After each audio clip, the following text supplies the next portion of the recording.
Thank you, Director Perry. Would you lead us in the pledge? I pledge allegiance to the flag of the United States of America and to the republic for which it stands, one nation, under God, indivisible, with liberty and justice for all.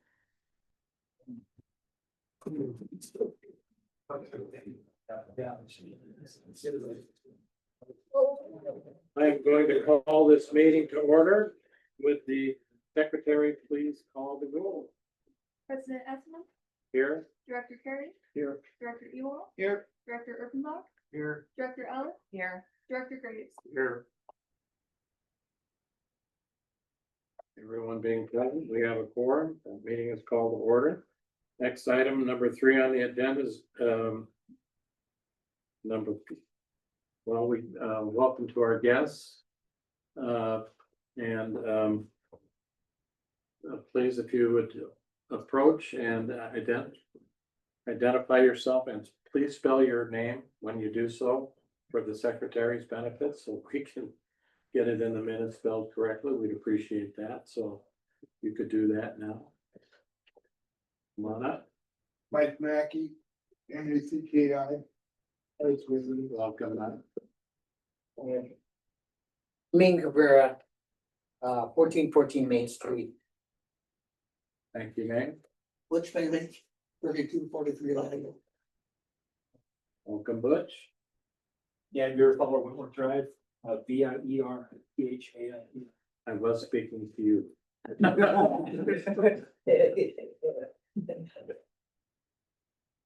Evelyn Tiger, with Millstone County News. Okay. And we are also attended tonight by our general manager, Flo Anderson, and our system manager, Josh Simpson. During the course of the meeting, we want to hear from the public before a vote is cast. I'll acknowledge you once the motion has been made and discussed by the board. This is on the agenda items. I'll recognize speakers who raise their hand. We would ask you to approach the, is that the mic? Did you find that? Right. Oh, okay. Approach the table so that the mic picks your comments up better. We've had some trouble with that in the past issues or past meetings, so please come on up. Just identify yourself again. I did go on Amazon and buy a little timer for the 3 minutes. If you, it can go by quickly. When it goes by, it'll beep, but if you haven't quite finished, I'm sure you can find a friendly board member to say, if you have any other comments you'd like to give us and ask you a question, you can, briefly respond in that fashion. So, with respect to the agenda items, we'll give each person one opportunity to speak on those items, so try to get it covered. And that should pretty much cover it. So next item on the agenda is responses to remarks of the public at the last meeting. There were none. So I won't have to do that. If you have, the next item on the agenda is item 6, public comment and questions to the board on non-agenda items. If you have any, I did want to explain, I've served in my past roles as chairman of committees in the legislature, and that is strictly in a policy standpoint. So generally the format there did not have the chairman or members of the committee responding to questions from the public. I've come to realize from coaching from my good board members that where our role here is a little different because we are a governing body as well as a policy making body. So if you have questions, I'll try to make an attempt to answer it. I may defer to another director of the board or two. If, if there may not be, if there's a couple different takes on answers, as long as we can be respectful in our questions and our responses, we'll try to be responsive in that fashion. So it's an experiment on my part. We're gonna feel our way through this, so. We're trying to do our job here, so thank you for giving us the feedback. So, anyway. Public comment on non-agenda items. Does anybody wish to make any? Come on up. Lynn Cabrera, I just wanted, I went hunting this weekend with a member of the Evergreen Kalispell board. And they were discussing the similarities between the two boards. And just FYI, is their residential rates are about $35 a month compared to ours at about $44. And they've got a lot less people on their meterings than we do, and a lot less in terms of what Kalispell, the city, has been trying to pretty much try to reach out to the Evergreen people. But my point is that I'm making is the fact that I don't think we have to be discussing correctly with the city on costs that need to be looked at because of this new public thing they're doing there with the dam and stuff. But if Evergreen, a small little subsidiary of Kalispell, can actually bargain at lower rates for commercial and city, and the people are happy in Evergreen, contrary to other people's opinion that we've made here, we can do a better job trying to get to the city to ask for better rates. So I think that the city has given us not enough leeway in regards to those costs. And they're trying to pull our leg, trying to get higher prices and higher rates when they know that there's other small little public utilities doing very well. As a matter of fact, most small public utilities are doing very well that are independently buying their water from the cities. So just FYI, thank you. For your comments. Further comments, questions from the public? The comments or questions from the public? Welcome, Andy. Adam, excuse me. My bad. I'm a little younger than you. Thank you. Okay, Director Eskin, can we comment? We are the only district out of 800 in the state of Montana that buys their water from a city. Evergreen processes their sewage to Kalispell, but they do not buy water from Kalispell. I know the person that did the metering there. She's doing the metering. The metering is done the same way we do it here. I know. So that they there buy are- their water from the city, from Kalispell. thank you. Well, Yeah, you can take a look. we wanna, yeah, And thank the you for your sewer problem comments, is the but other- like I said, we don't wanna break out into debate. That's not the point. For the public comment period, but thank you for your comments. So we'll try to check it out. Okay, next item on the agenda is approval of the agenda for this evening's meeting. Can I have a motion? Director I'll Ewald, make a motion, we approve the consent agenda. for a second, or no, this is the agenda as a whole. Oh, the agenda is all okay. That's good. Okay. Motion to approve the agenda as a whole. The format made by Ewald, seconded by Graves. Is there discussion? Seeing none. All in favor indicate by saying aye. Aye. All opposed, nay. Motion adopted. Next item on the agenda is item number 9, approval of the minutes. Remember that was circulated.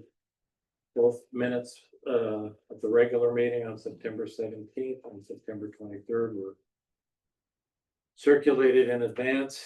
Can I have a motion to, let's approve them by individual motions, please? Can I have a motion on the September 17th minutes? So move. Moved by Ewald, seconded by Second. Erpenbach. Discussion. I have quite a few corrections or additions. I didn't see the minutes until they were in the packet, so. One, for the people that attended the meeting on September 17th, Jennifer Burnside was there, even though, I don't know if she ever signed in, but she was there for part of the meeting, so she should probably be listed. And Lena, I can send these corrections to you, Sounds it's wonderful, yeah. faster. And then page 5, you mentioned that I noted that last year we spent 2,300 on meters, Mhm. but we spent $23,523.22, significantly different. Also, under the director's report, the general manager's report, I commented that the GM didn't have the board authority to request information about building a water treatment plant. And he went on to explain that there was no task order and that it started with Jennifer Dray's email, why don't you start your own water plant, which is not what she said, but I'll get to that later. And then President Essman did not recall seeing the email and requested that the GM forward all the emails to the board, which we didn't get. Also, the general manager Anderson complained about how the city filled the district tanks. President Essman asked the general manager to prepare a memo to the board outlining his concerns so that we could quantify it and try to work on a solution. And finally, I noted that the board president had recommended that the GM have a credit card to make the Amazon purchases because we did have trouble getting actual invoices from when staffing. And the GM said he did not charge, but he recommended that the assistant manager set up an Amazon account, which he didn't do because Josh didn't know he was supposed to do it. So, but I'd like that included in the minutes. For sure. So those are my corrections. Gonna move for adoption of those comments as amendments. Yeah, Pam? I move to approve the minutes of September 17th with the corrections and additions. I noted. Thank you. Is there a second? Second. Second by Erfenbach. Your discussion? Of the motion?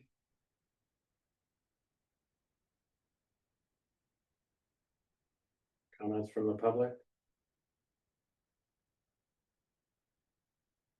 Okay. Seeing no further discussion, all in favor of adopting the motion to adopt the minutes as amended with Director Ellis's corrections, please indicate by saying aye.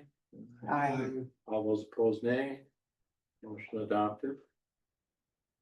Let's go to the minutes of September 23. Our motion to approve. So moved. Moved by Director Carey, second.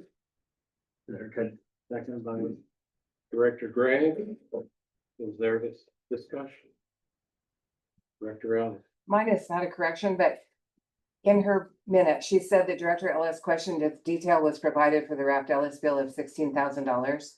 The president indicated he would ask the general manager to make the inquiry, but we have not seen an itemized bill, so we don't know what Andrew Ring did for $16,000. So I would like to make sure we see that bill soon. That's off we're discussing them whether. the Right, minutes I'm are just correct. pointing out that that is in the minutes. I don't know where else to discuss it. Further discussion on the motion to approve the minutes. Any comments from the public? Seeing none. All those in favor of adoption of the minutes of the September 23rd meeting indicate by saying aye. Aye. All those opposed, nay. Motion passed.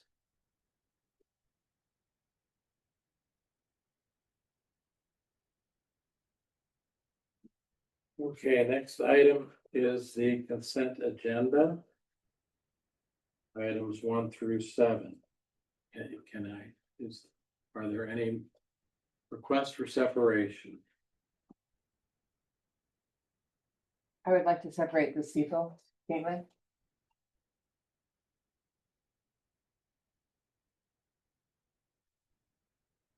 And also, I have a question, just a question on the expense statement, I think. Can we, if I'm gonna have a question on the on the income statement, but I'm gonna defer that to the manager's report. Okay, We can deal with the consent agenda as much as possible.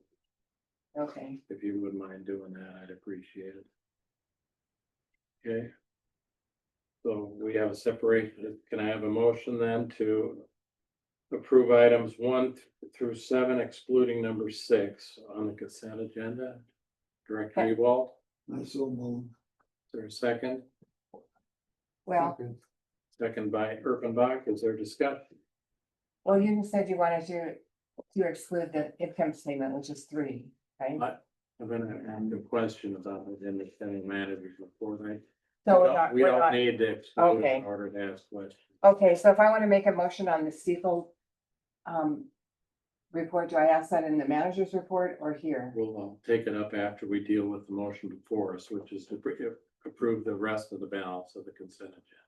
Okay, well, I asked to exclude the Steeple, which is not, It has been excluded. okay, It's item number 6. okay.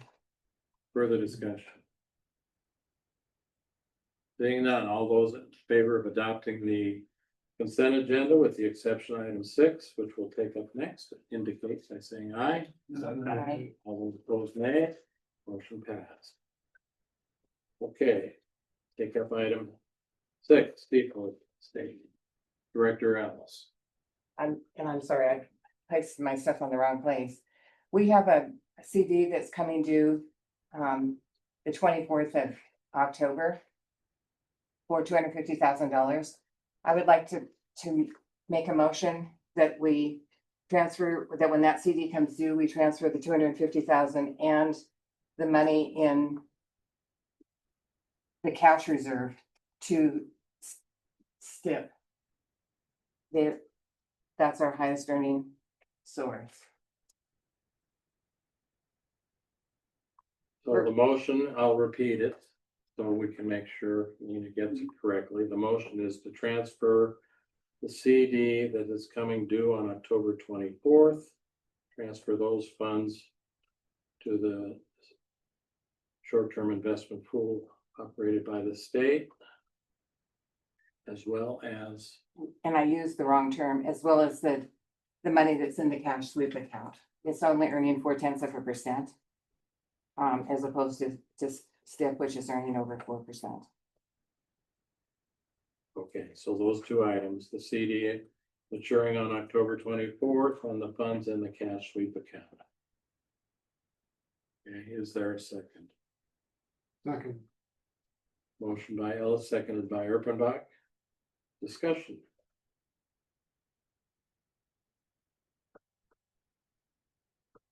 Questions, comments from the public? Director Cabrera, or excuse me, Mr. Cabrera, good habits are hard to break.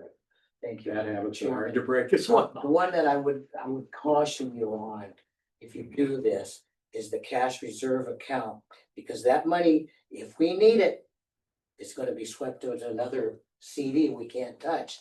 That's why that cash reserve is there for the general manager's discretion to use that. At that point, am I correct on that, Josh? That cash reserve? What money's there for everyday expenses? Oh, could I? Yes, go ahead. yes, you may be heard.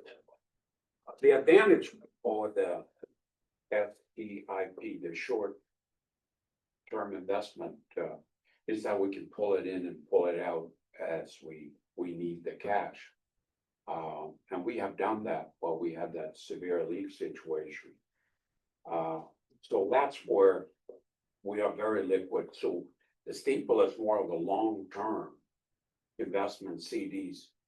And I just checked the rate. It has gone down quite a bit. It's at 4.25. And I project it to go further. I'm not an investment advisor, but when you have short-term investment, it usually means lower interest than a longer commitment. And that's why God invented CDs. I don't know if that answers your question. So cash-wise, liquidity, we are good. Okay, I just wanted to make sure. discussion from the board? Seeing none. Board members, a motion before you is to transfer the CD maturing on October 24th, plus the balance of funds in the cash sweep account from Steeple to STIP. All those in favor indicate by saying aye. Aye. All those opposed, nay. Motion is passed. Okay. Next, the manager's report, which you provided to us in writing. Mr. Anderson, thank you very much. I'll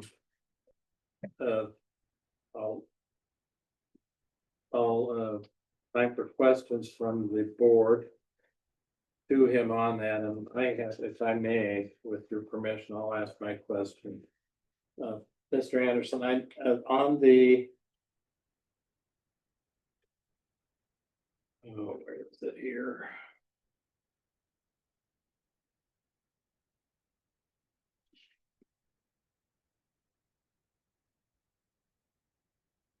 You've got the balance sheet. Well, yeah, it was here it is. Yep. The fixed assets, that's what I had a question about. Yep. The maintenance, equipment and vehicles line item is at $956,966. I would just like to get the detail on that. Cause that seems like a lot more money than we would have in our rolling stock to me. So I'd just like to see what's on that list to see if it's clean at this point. Whether it's got stuff that should have been removed by, through previous audit processes or whatever. This one right here. Right, I don't need it tonight, but no, before the next meeting. that's not the net value, the depreciation is further down, so. But I could give you that, I can give you those numbers. But, yeah. I have the detail. Yeah, I just like the detail, just to educate myself. While you are on that page. We have almost 2.2 million in cash, we have 8.5 million in investments. And Josh and I just discussed this, we might put another 500,000 into the STIP on top of that 250. Depending on the bill, I anticipated the bill from the city coming in at about 450. Much lower than before because we plugged some leaks. So cash wise, we are in very good shape. So we will put hopefully more money into that STIP account.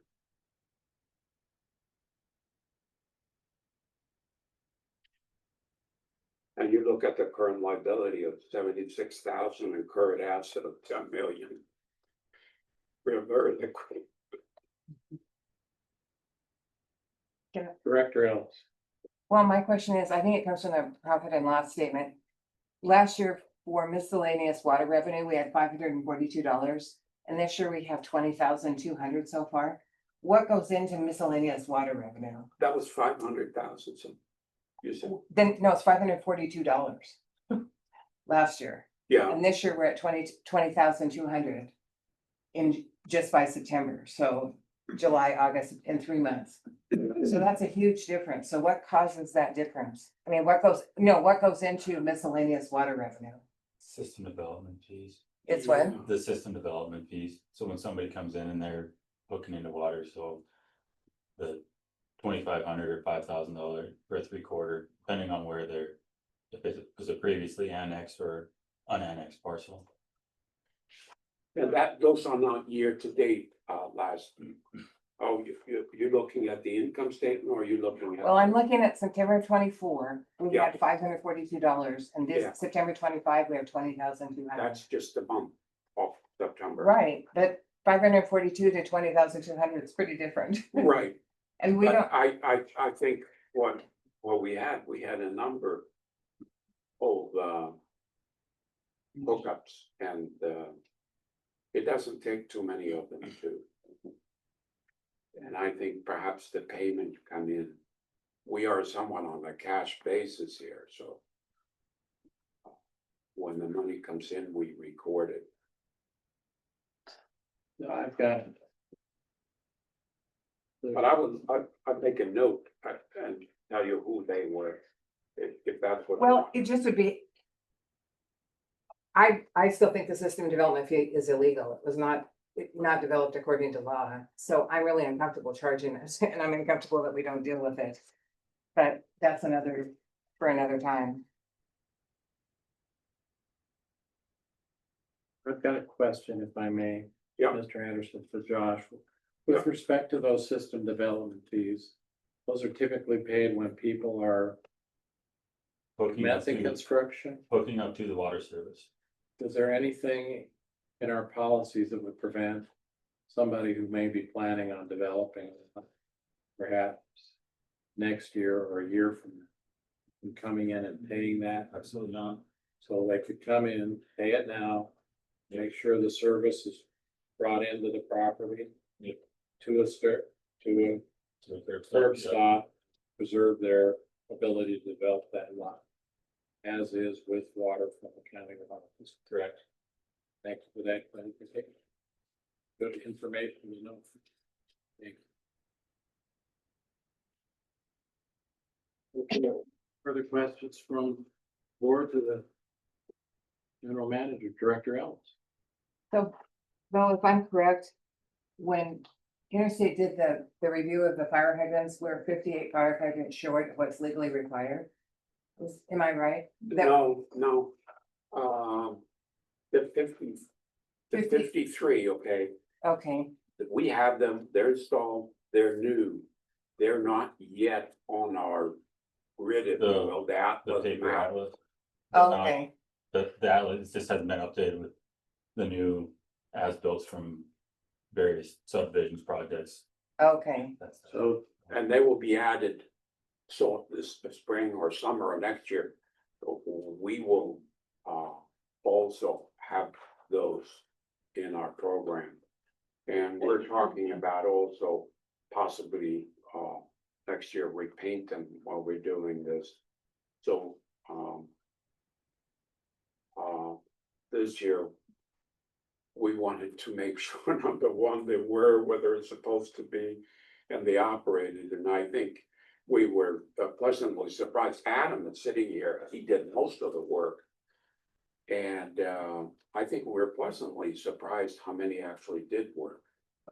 We found 3 or 4 that we had to repair, and we repaired them that day or the next.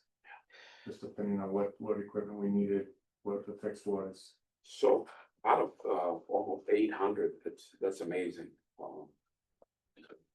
my question focuses on our potential liability if they don't work. So what is the time period that these 58 were installed and added to our system? They're Are brand they, new. The atlas has. how old are they? Do we think they're present a risk or not? No, they're within the last couple of years. The last time I had the atlas updated was 2 years ago. And all those hydrants, they were checked. Cause they went around a lot, we didn't have. They didn't- Numbers have and stuff for them on our paper maps that were basing because we tried to do it off the phone system or the online system. We're trying to do it in an organized fashion. Like you could have one hydrant that's on this corner that is on page 32. And the one corner over is on page 16. So trying to jump around like that, you lose track of everything, so we just use paper maps. We drove by, and we checked all of them, but we didn't have written down numbers Okay, and stuff. so Everything's been checked, we just don't have a paper. we don't record have for that. documentation. I didn't necessarily have a hydrant number to associate all the information with. Thank you for that clarification. In addition, because that's why I started this program in the first place, liability, potential liability that had not been tested. So the 53 new, most likely they're covered by some kind of a warranty insurance by the manufacturer. So I think we're covered that. The other thing we did when we inspected these hydrants, check the pressure. And the average pressure was way over 80, but we did have 1 or 2 up by Hilltop that was a little low, right? Yeah, there's a couple that are down to 60. Yeah. So There's also some we that are did at a little bit 130, more, so- and we'll come up with something else next year. But we do have a exposure there, there's no question about it. And we take that very serious, so it's all documented for the first time. Thank you. Further questions, So- Director Ellis? So I think I'm puzzled. What is it that Interstate did then? I thought they were telling you where we had gaps in our fire hydrants. Okay. Number one. We need to know where the hydrants are, so when we inspect them and all that. So my question to Interstate, do we have enough hydrants? And they come up with some ungodly number, and I looked at the drawing, I told to Brad that this doesn't make any sense. And it covered part of, so, that one. It is not correct. Do we need to review? Our distribution of hydrants, and yes. But the original attempt by them was, to me, was a failure. That's gotta be done over. So it's a very good question, and I do not have the answer. Because you could say perhaps next year we're 4 hydrants short on the east side. We don't know. We just, when we did the AC pipe test, okay, on Cheryl, we did it in a strategic place where we knew we had a hydrant issue. And I think, Josh, you did that in another place too, didn't you? But that's how we look at things when we do the test, say, hey, do we need a hydrant on this street? And the answer sometimes is yes. So we're supposed to have 500 feet, 250 radius between the hydrants. And the only way you can do that is if you have the interstate engineering look at their maps and figure it all out. So we are working on that one. And that should be through a purchase order. We give it to Interstate or somebody else, but it cannot be an ongoing project, as you know, based on the billing from Interstate. We can't Yeah. control them. Is what you're telling us. They billed us a pretty substantial amount already for the fire hydrant plan, and it's worthless. I don't know if it was worthless. Not worth it's, We need to it maintain needs this. polish, like I think. Our initial questions led to other questions, so we just gotta polish the product. Sounds good. Further questions for the general manager? Seeing none, thank you, Bo, for that report. Next we'll move to old business. First item is the consolidation study. Director Ewell, if you want to give us an update. Okay, as of yesterday, the city is now relayed. Please talk up so we can hear you. The city has now relayed their comments and changes to the third party, Morrison Merrily, to disseminate it to the proper channels for study. We've got a schedule kind of laid out, rough draft to the committee by the end of November. Tentative future schedule by end of January. Steps in between. Sort of set up, but not really. We don't want to prevent, we want to not put something out there to prevent another mass confusion like we had last month or the month before. So the next big step will be supposedly end of November, when we'll have a rough draft to the committee to study and go over it. And it'll be a combined deal between the city and the Heights Water and Morrison Merrily. So that's it. Thank you. May I have Director a Anderson. question or Yes. suggest something to you? As you know, we started with the press releases, and I think we have sent out 3 or 4 to inform the general public about what we're doing, with the raids, with the leagues. But I think the consolidation, study is of great importance to the community, but to our employees. You know, they're very worried about the future. They want to plan ahead.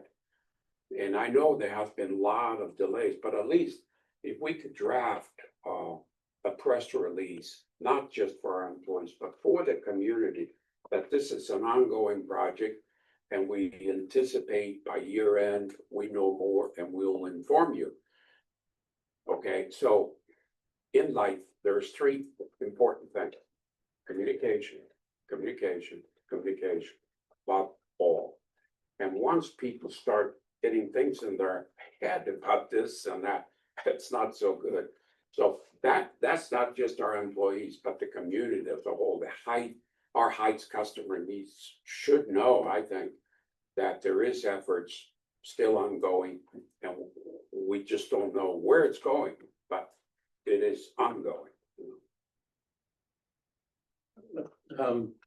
That's the only new news for the last 2 months, and so. It's just what they presented M&M, and now it's a waiting game for M&M to get it done, so. There's not much else to report. You know, he indicated he was gonna. It's, you know, it's hunting season. People are pursuing things that can only be pursued during that time frame, and. You know, he's got, you know, the one individual's gonna be gone. But, you know, he indicated if he has questions, clarifications, that process will start when he returns, and you know, this is not anything that is gonna happen from my perspective overnight. And it's certainly not gonna happen without a lot of public information and public comment and public study. So, you know, right now, there's nothing to study because the work product is still being worked on. You know, so, and that's the whole point of the study, is to, you know, say, well, okay, well, if we did this, what would this look like? If we did that, what would that look like? So it's a, you know, it's gonna be a comparison thing. And when we went through the first effort of that, there, you know, there were obvious mistakes in that, and that's what caused the 2 month delay in terms of evaluating that and getting a response to correct it. So, Director Ellis. We did vote last month to put the current contracts up on the website. And I guess I've asked for this before, but I'd like to see a consolidation section that had the MOU in it, that had the minutes that we've received. And that have the minutes, frankly, from the meeting where we voted to send out notice to every board member, to every ratepayer when the study is presented to us. Because I think, while I know that and I can find it, if it's in one place, it's just a lot more valuable. And so I'd I like to agree see with that. We did have a vote on that, and And it hasn't gotten it started. burned, and it was put in the minutes, and Yeah, the statement was made that some of the contracts have some information that may need to be redacted in order to protect employee privacy. So, you know, we'll just repeat the request to Bo, and next, if you could give us, you know, an update in a couple of weeks, and then again, at the end of the month, where we are, when you have, you know, what the plan is to have landing pages, you know, for contracts that the district was still benefiting from. I think that was the motion that passed, or that are still Right. active. And then I think that's a great suggestion in terms of consolidation stuff, so everything is in one spot. Because then people can do the research themselves and become comfortable with it. And raise questions that they want to raise. And so I think that will assist this whole process. So I think that's a great suggestion. So we're here to help. If you need resources to accomplish that, Bo, Yeah. please come ask us for it. Because as you said, communications is more. Right. So on your request, we have posted the contract with the city on our webpage. Okay, I couldn't find it when I looked the other day. It was, It's under the it's not on the contract, but we hope to have a separate one on the contract because all the contracts that are alive, so to speak, they're up. The public should be able to figure out what kind of a contract we have. So that one we have started, but we don't have the headline yet of contract. It's under, Bylaws and policies. yeah, pilot, yeah. We will have a sub one where it says contracts. And I hear now you would like one on the consolidation study, a separate Wow. one. yeah, Yeah, we can do that. Okay. well, We can put the contract in there and whatever meeting minutes we have had. We haven't had too many, but So, we can put the ones we have. Frank and I But work together. what you have is the water purchase agreement, which doesn't really have anything to do with consolidation. No, but the- that's the contract. Jeff wanted to start off, let's have the. Yeah, I think contract. that's good to have it there, but it doesn't have anything to do with consolidation. The No, MOU no, does. I know that. Yeah, okay, we're wandering away from the topic. Okay. So let's get back on the agenda.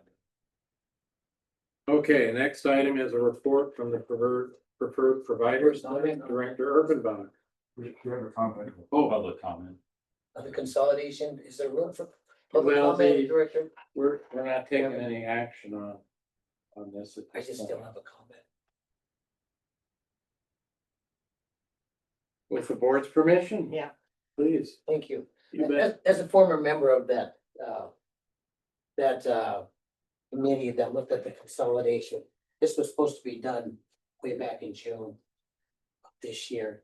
And the only one that has delayed that has been the city for obvious reasons, as far as I can see, is the fact that they get all the advantages to it and we get nothing out of it. So there is all the reasons for them to keep delaying and keep increasing the water rates and negotiating the water rates the way they are.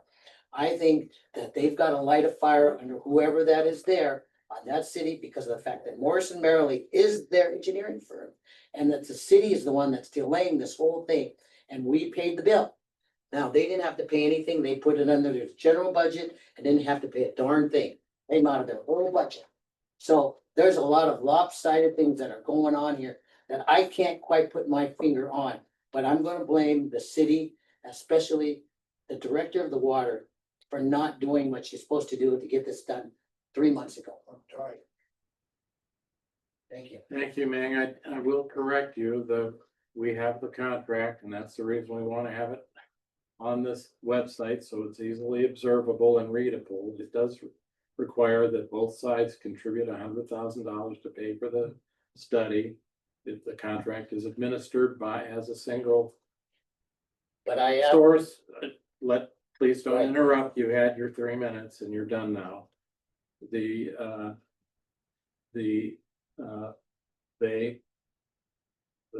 contractor provides a bill and they approve it and we get invoiced for our share. So they're not getting anything for free. They're cutting checks to the contractor and we cut a check to reimburse them for our share. That's it. So. Related to that, Morrison Merrily has been our engineer for the last 5 years that I know about on the, I don't want to Well, I debate mean- every point. okay. Director Ellis. Well, I just would like to point out, we do hire Morrison Merrily and always have, keep maintain the records and the computers. But it has nothing to do with consolidation. Next item on the agenda is item C, GPS vehicles policy. This is a holdover from the last We didn't meeting. get the preferred provider done. Oh, I'm sorry. Well, I don't. Director Urbanbach. Preferred provider study. The preferred provider, the intent of the preferred provider study was to look at the employee medical insurance program. And to see if we can control costs on it. So Director Esman Adam and myself have met twice now. Our second meeting was with Eric Allen of Allen and Associates. And we talked about the medical insurance.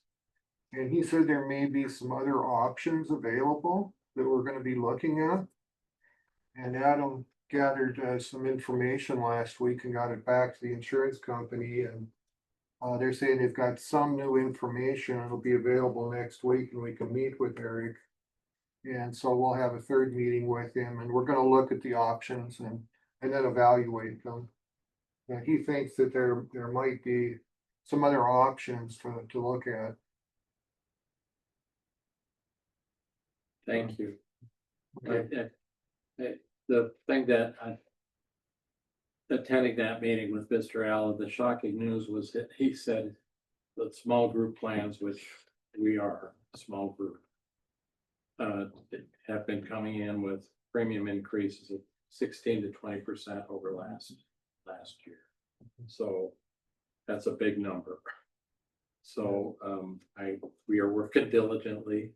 We're happy to have, Adam on the committee and, it's one step at a time in terms of finding out what's available and what might make sense. So it is not gonna be easy for anybody. Okay, thank you for that report. We can see if there's public comment on that. We don't need public comment. We're not taking action on anything. Public comments required prior to taking action.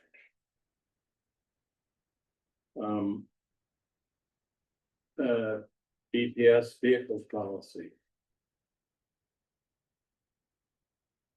So carry over from the last meeting. Does somebody want to make a motion to adopt the resolution? Director Ellis, I move that we adopt resolution 49-25, the GPS policy. there a second? Motion by Ellis, second by Ewald. Is there a discussion?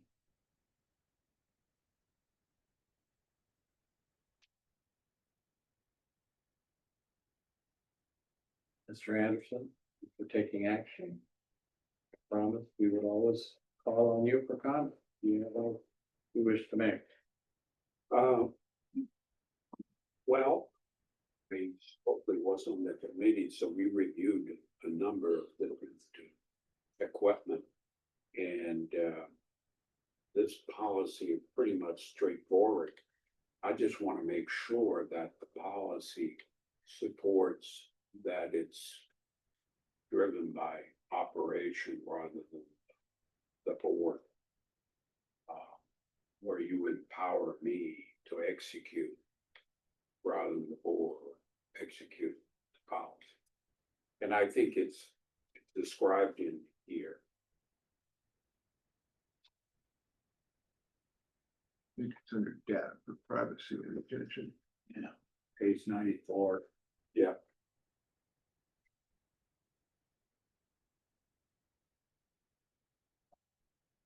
So I think most companies, utilities our size would have this GPS system. Yeah, I think the board, is busy with many activities. I know I am. I have no desire to be dialing up individual vehicles, tracking them. I mean, I plan to monitor reports. If I see something that needs investigation, will be referred to the general manager. He can check into it. Tell me what he thinks. What he thinks is appropriate in the situation.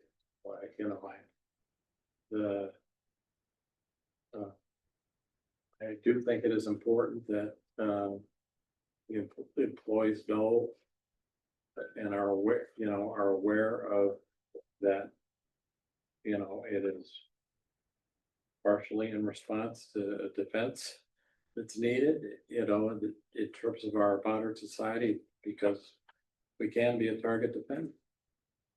And, that is occurring in other communities. So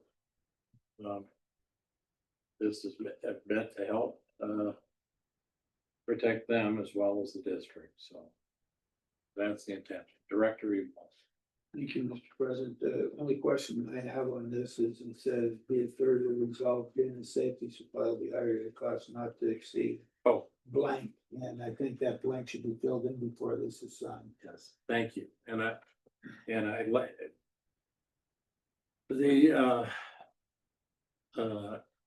the gentleman from Samsara was gonna get us an estimate. That has not come through yet, but he told me his experience has been $75 a unit should cover it, so I was gonna suggest that we put in 1,000, which should be more than adequate. 1,000 per, No, 1,000 total. To cover that and we'll, based upon his experience, that should be adequate to get it done. May I ask Pam? Wasn't it involved a 3-year contract? Yeah, there's a 3-year contract. We pay year by year. Yeah. And the language allows us to cancel. So if we consolidate with the city, we can cancel it. Right. We don't pay for the equipment, we just pay for the usage, and we only pay by year. But wasn't that like $3,000? It's $3,000 because it's about 270 a month.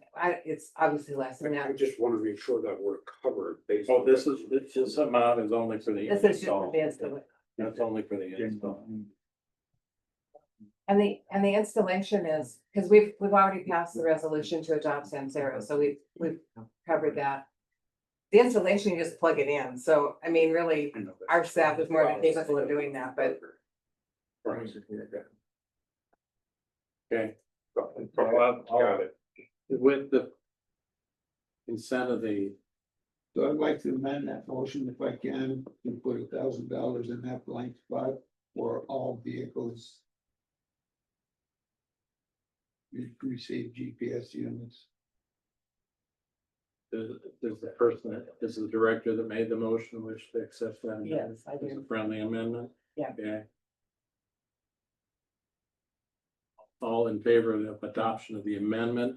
Public. Public comment. On the motion of amendment. Sorry. Is there not? Okay, Director Carey. Is there a cost for each administrative No, hardware? So you can have 20 administrative. well, because you don't have any administrative hardware, it's just. It's sort of like Black Mountain. It's an online program. It's the portal. So yeah, everybody that has a computer and is given administrative access Can have it. can Okay, have it. okay. But obviously, you're not gonna give all staff No, access to other people's vehicles. Okay. Further discussion, question from the comment? Question from the public, excuse me. From the public. Cabrera. Yeah, I'm sorry, I was here last month when this was all put into place. It seems like we got Big Brother watching over all other employees. The reason this was put in place was somebody bring their child to school and somebody objected to that. But in Mr. reality, Cabrera, we're talking about the amendment. okay, the amendment, $1,000. it's too much. Okay, thanks. Further comment from the public? Okay, seeing none, the motion is to complete the blanks with a maximum cost not to exceed $1,000 for installation of the equipment. All those in favor indicate by saying aye. Aye. All those opposed, nay. Okay, now we'll move to the motion, adoption of the motion as amended. Now do you wish to make your comment? Mr. Thank you. Cabrera? Like I said, one of the things, there's two things that I don't like about it, is the fact that in the policy that you read is that the board director is going to have access to this information. I feel that this should be left up to the general manager itself. Otherwise, we're looking at micromanaging from the boards to the director and to the people. So anybody on this board who has a complaint could take one of the members of the employees and say, hey, you guys did something wrong here. I'm gonna report you to the district manager. So there's a problem there in itself, is the fact that you may not be here as board of director next year because we change anybody, but somebody along the line can take this a step further with that information and data and say, you know what? I don't like the way he's using that car and the way he drove it. So it is not feasible. This should be up to the director only to be doing this, not leaving that up to somebody that has to have a second step to be a part of an independent oversight of this thing. And the second thing is, the reason for this thing was basically because the fact that you wanted to look over your employees. You hire good employees for a reason, so that they'll do their job, not for them to be overseen by a GPS. So think about that, board members. That's why we pay them what we do. We give them their health insurance. Why did we go to the second step and make it even harder for them to do their job at this point? So if anything out of this, let's take the board out of this administration and leave it up to the people, to the person. Because really, the board's only objectives are to watch over the district manager and the secretary. That's it. But once you start micromanaging at this point, I don't know how far we're gonna go. Thank you, Director Cabrera. I will state, I want to be clear. Ming, you and I are both very actively retired. That's right. I We're mean, both working hard. We both have got, plenty going on. I have no desire to be sitting and tracking vehicles all day long. That's I right. have my own business to take care of as you do yours. And, I plan to, consult with other light entities. Say, which reports do you look at? Consider that, choose some that I don't feel will be time consuming for me to review, For you, for me. but I mean, And another then- board of And directors. then, that's my responsibility. And then, if there's an issue that is flagged by one of those reports, something unusual, then my job is to call the general manager and say, would you please investigate this? And then he can do it, and he can come back and report to us what was the cause of it? Is it something that needs to be dealt with or not? This is an issue that's been faced by many communities and many employers. They seem to work out. I mean, you don't read that the world is coming to an end in public press in terms of these systems which are adopted by many, many, many employers around the community. I know it's a change, but it is not 1965 anymore. It is 2025, and we have to go with the times here, and I think this is it's an appropriate change. Director Graves. Thank you. I agree with me. I think that under data policy, privacy, 94 there, that should be not the board of directors, should be the general manager. That's why we hired him. If he isn't doing a good job with it, then we replace him. It's not our job to micromanage things. And it isn't, you don't know who's gonna be the next president of the board or this or that, something could change. But I think we should strike that board president and make it the general manager. Thank you. Director Carey. If I'm reading this correct, the general manager also has access to this. So he can watch it as well as the president. And he may already have a cure for what he sees because he may watch it every day. But the board president has administrative access to it and the data, but the general manager will have administrative access to review the reports and data also. Under bullet point 1 and under bullet point 2. So they're both both of you guys will have access on a day-to-day if you choose so to use it.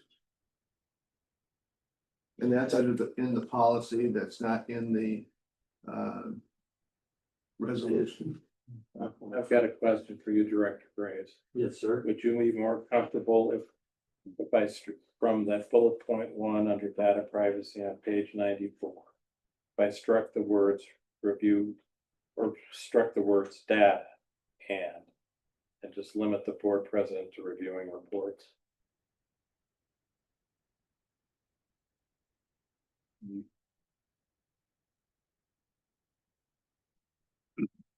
Repeat it again one more time. You want to change? I'm asking your opinion. That's right. Just reports. Create, administer, or revise reports, review reports, and refer issues identified in the reports to the general manager for investigation and administration. I still think it's overstepping our position as board members. All right, we hire Bull. We expect him to do a good job if he doesn't, you know, and Bull, he expects his employees to follow the rules that he set for them and we've set for them. And if they don't follow it, he replaces them. I think we're overstepping our bounds and micromanaging some of the things. That's just my opinion. I'm gonna call on. Sorry. Member of the public here for comment. So quick question, so. Could Bo send you the reports that you want? So you don't necessarily have to have administrative access. Could you say, hey, Bo, once a month, could you send me these reports that are recommended for you to review? I mean, you don't need administrative access to have Bo send you a report every so often. Well, the system just produces the reports. It's just Well, yeah. automatic deed. So, you know, to insert, you know, another step in there is, you know, just. But I think that's taking where more I've seen time. Director Graves has an issue, is you have an administrative. Am I reading that right? You're kind of having the administrative right as an overstep from what he said. So would it? You know, it would add another step for Bo. Or. Josh, but would that be a viable option as well? Like. Just give Bo the general manager. The administrative option, the administrative control. And then have them give him the report that you want, since all you're wanting to do is review reports. I think what Adam's saying is it's no different than what we do now when we prepare the agenda and the agenda packet. We're creating the reports and giving them to you all and the public. Just like Bo's doing with his general manager report, it would be no different doing it that way. Well, I see this is a little different situation. This board sets its agenda. And this board sets what it wants to discuss in terms of policy. That's the role of the board, is to establish policy. What we're talking about here is policy. It's not day to day, we're telling you to go dig up the pipe over here or over there. That's the day to day administration. You know, it is okay. We review reports, financial reports. They're in here. You know, our investment reports, they're in here. You know, those are all things that we report, and the policy is about establishing what reports we want to see. So, you know, if this board, you know, thinks that this president or any president has overstepped their authority in terms of exercising that judgment, they have a right to remove. It's always been that. So, you know, that's kind of the way it is. You either trust somebody to do a responsible job in the role, or you don't. So I hope I would be worthy of trust. That's all I'm gonna say on my own day. Director, General Manager Anderson. So we have a policy that clearly outlines the responsibility of the board. The duties, responsibility. Which does not include operation. Now, if you read that first sentence, not once, but twice, it clearly says access, choose, create, administrator, revise reports.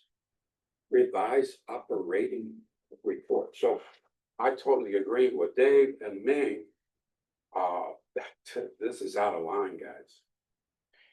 And more importantly, it sends a signal to our team. Adam, you guys, this is what I did not like about the GPS system when you first, you try to implement for all the wrong reasons. That is a value judgment, Right, Mr. Anderson, and I object to your value judgment. that's fine. I just want to make it perfect, because I have a policy against this. Director Ellis, I support it as written. The one thing I know, and the general manager had that employees could request. Could request a copy of their report, and you left it more open. Because one of the reports that you get is, you know, there's something wrong with your engine, you need an oil change. That would ideally go directly to the employees, but our employees don't have emails that are associated with the district. So I think that's why we left it kind of not defined how you'd get it. Of course, you could get it from the director, the general manager, or the assistant manager. It would be nice if you could get it automatically, because that's one of the advantages that companies consistently find, even though I think staff does a really good job with maintaining the vehicles. It's easy to overlook it. So and it's also because it's clicked into your whole engine, and because these plug-in models give you the same information that you get if you went to a service dealer. You get a lot of information. So there's a lot of good things. Operational information, Well, it's for them, right? correct, for them. Bo, I disagree with your analysis, That's fine. and I support it the way it's written. Director Karen, I would like to make a motion to strike under that first data, privacy and retention. Choose, create, administer, or revise reports, and it would read after that's gone. The board president will have administrative access to review data and reports and refer issues identified in reports to the general manager for investigation and administration. That takes out the access to choose, create, administer, or revise.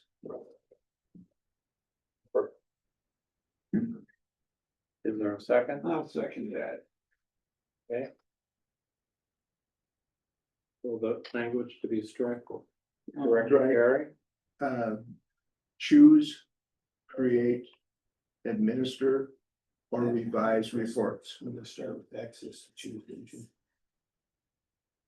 Access to review data. Okay. It's just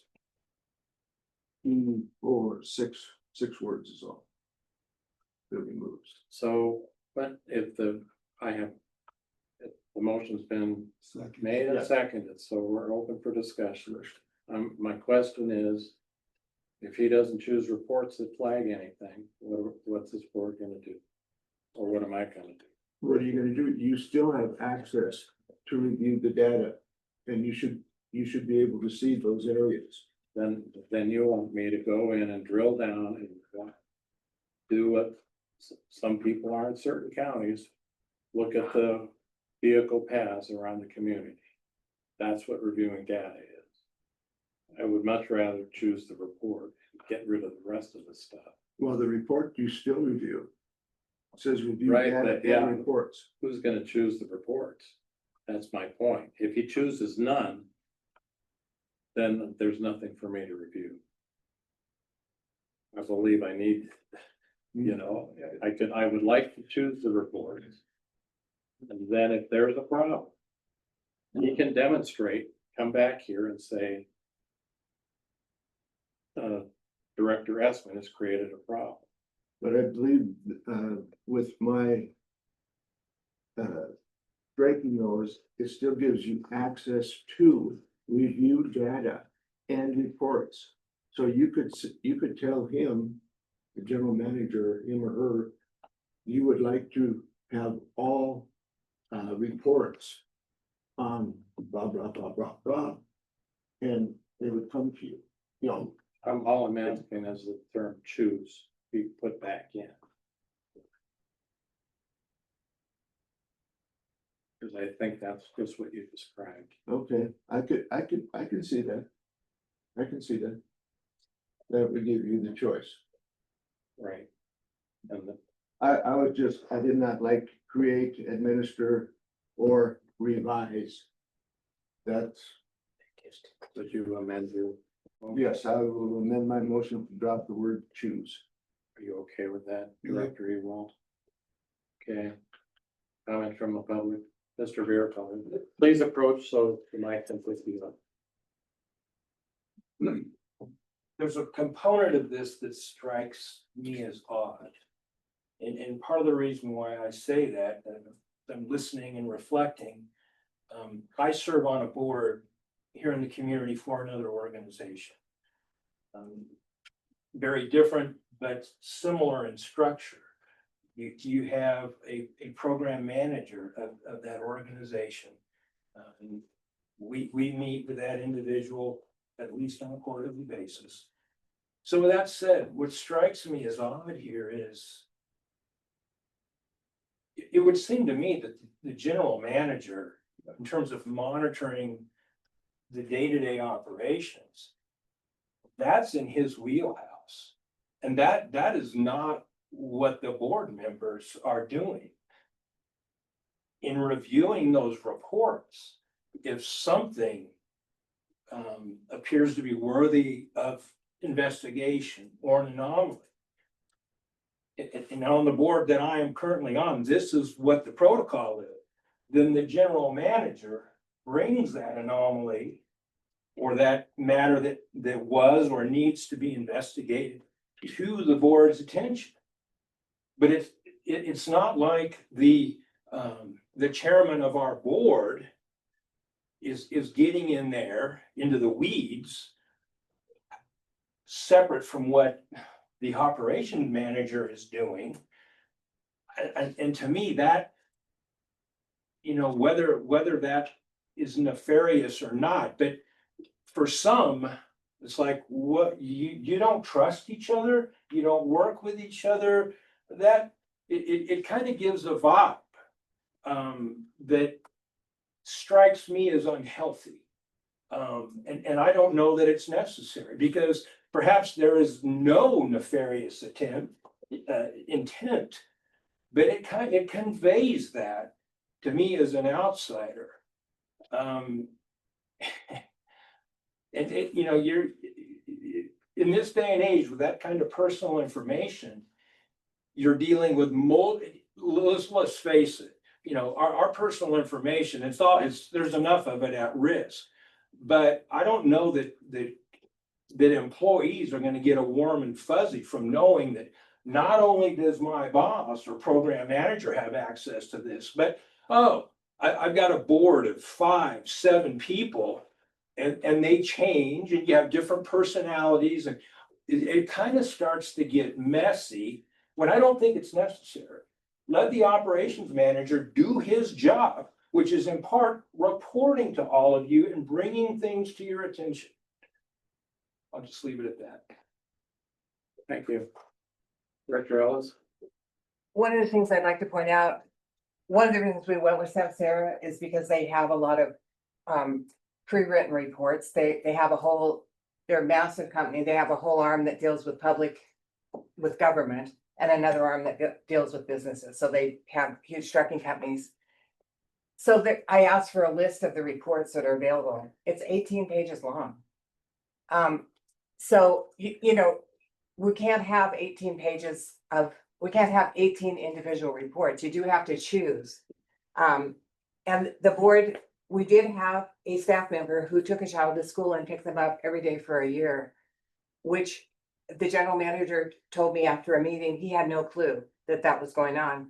I ran into multiple people who were furious, absolutely furious about it. And I have real concerns about, did that put the entire district at risk?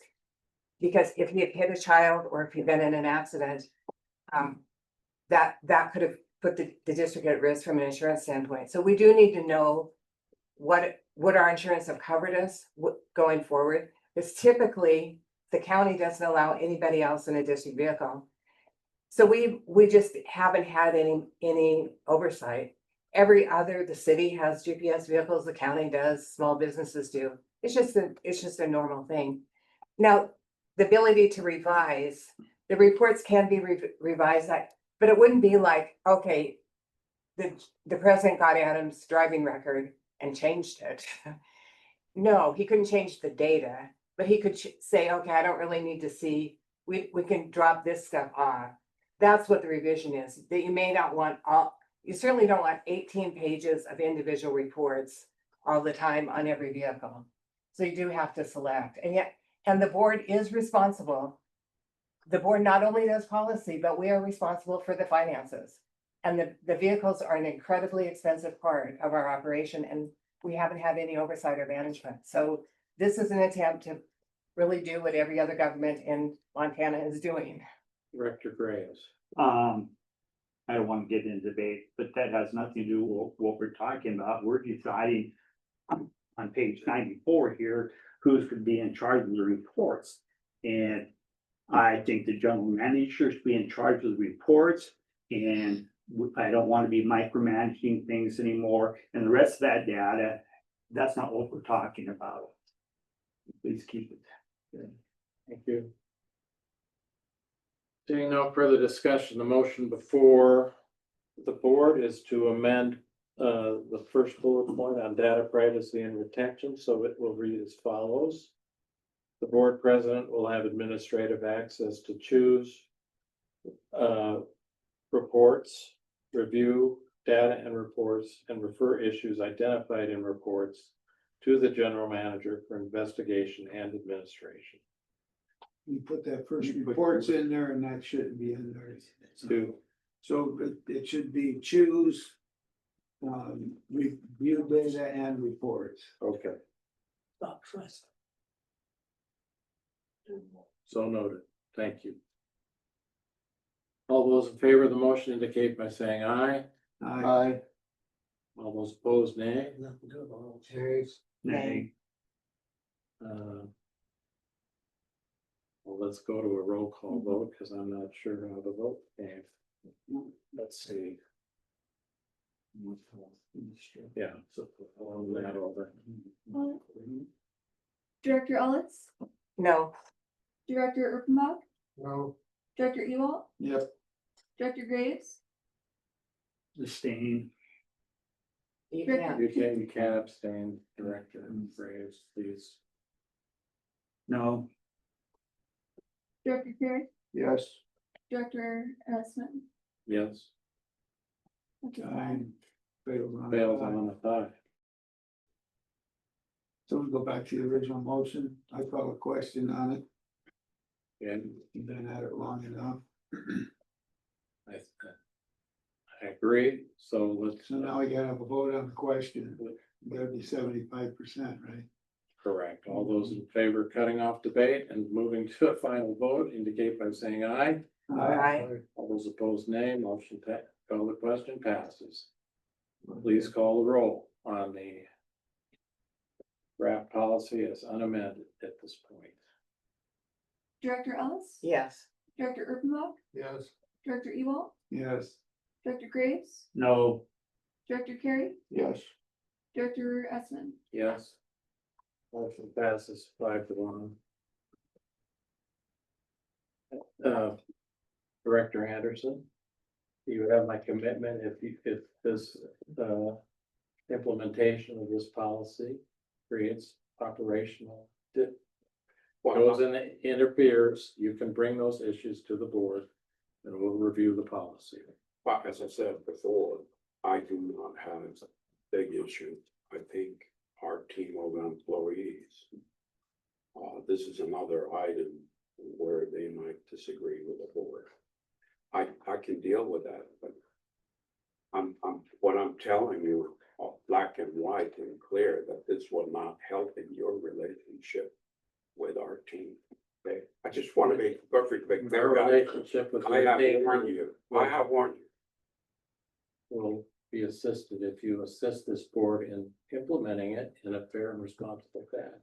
Right, but And- there and is a don't make limit, there is a limit to those things, okay? Don't accuse this board of having bad intentions, sir. That's what I'm asking you. Right. This Let's is move on to clearly the not, next. this is against our policy. Okay, let's move to item number D, discussion of AC pipe test. Your report, Bo indicated that you felt that the hilltop, Mr. President, yes, did we approve the resolution 4925? yes, we did. Because what we were dealing with there on the amendment and stuff was draft of 10/15/2025. Correct. It was unamended and we're voting on the resolution 4925 to adopt that policy. Okay. That was the motion. Yeah. Lena will make sure the minutes reflect that. Yes. Okay. Okay, so Bo, you had made a recommendation in your minutes about not doing that last. Right, in my management report, we had a lot of discussion, Josh and I and the team. Digging into a 16-inch line to kind of verify what we always know. And you know what Einstein said about flying things the same way a couple of times, and in this case, it will be the third time to find the same result. Will not be worth the cost is one thing, it's gonna be costly. But it will put in two new leak cap in the 16-inch main distribution line. This is a main line, so it's a serious thing. And based on the reports, we have two reports from California that indicates that the life expectancy of these pipes is far longer than what Ecologic had estimated. So we should reconsider it perhaps in 5 years to do this, but right now, I would not recommend that we do in the expense and the potential issues with leaks and accidents and road work. There is a lot of reasons why we shouldn't do it. I think we have enough intelligence right now from the tests that it doesn't warrant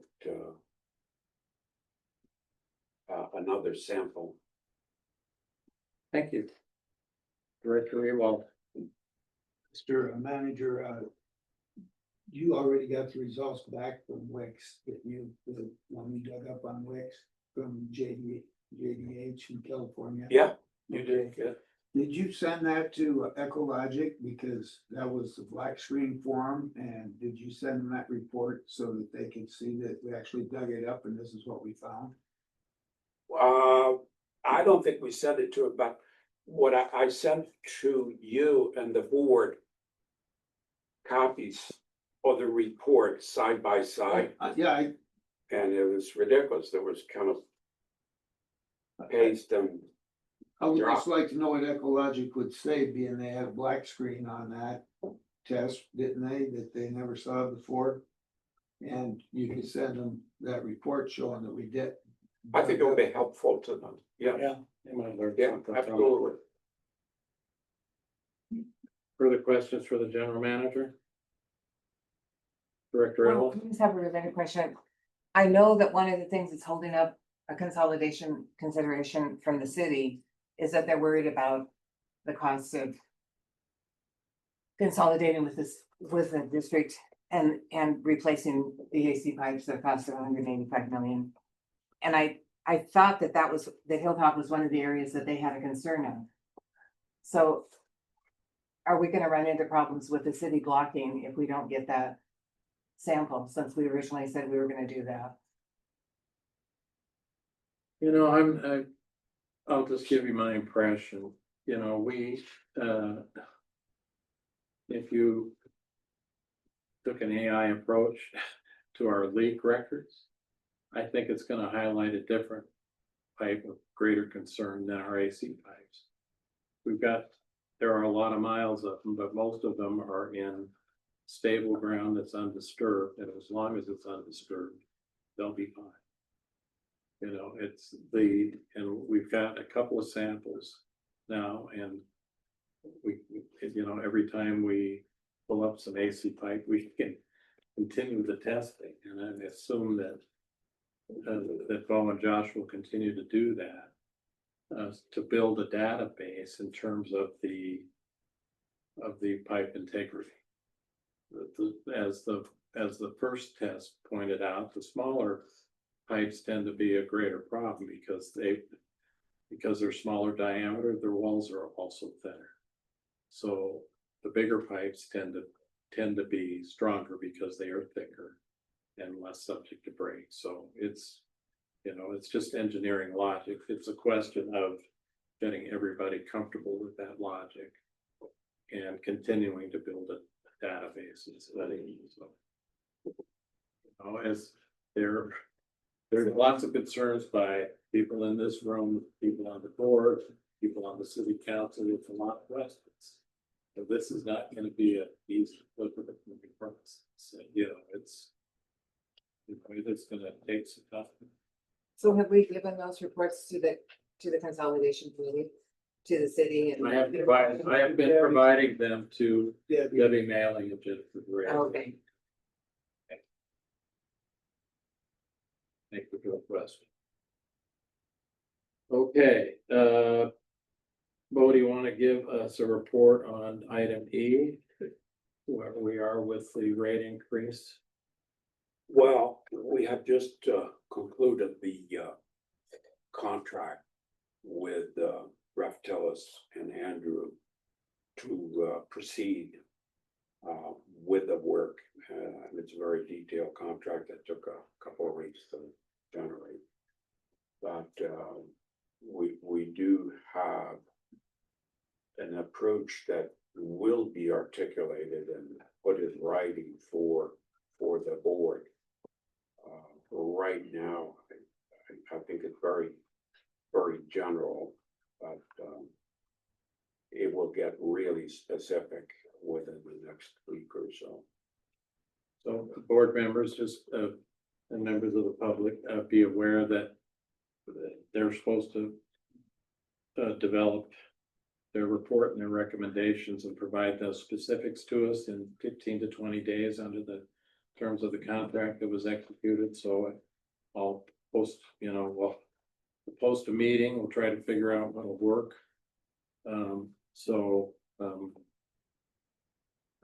You know, stay tuned so I can get it scheduled so everybody can be there and get comfortable with what the plan is.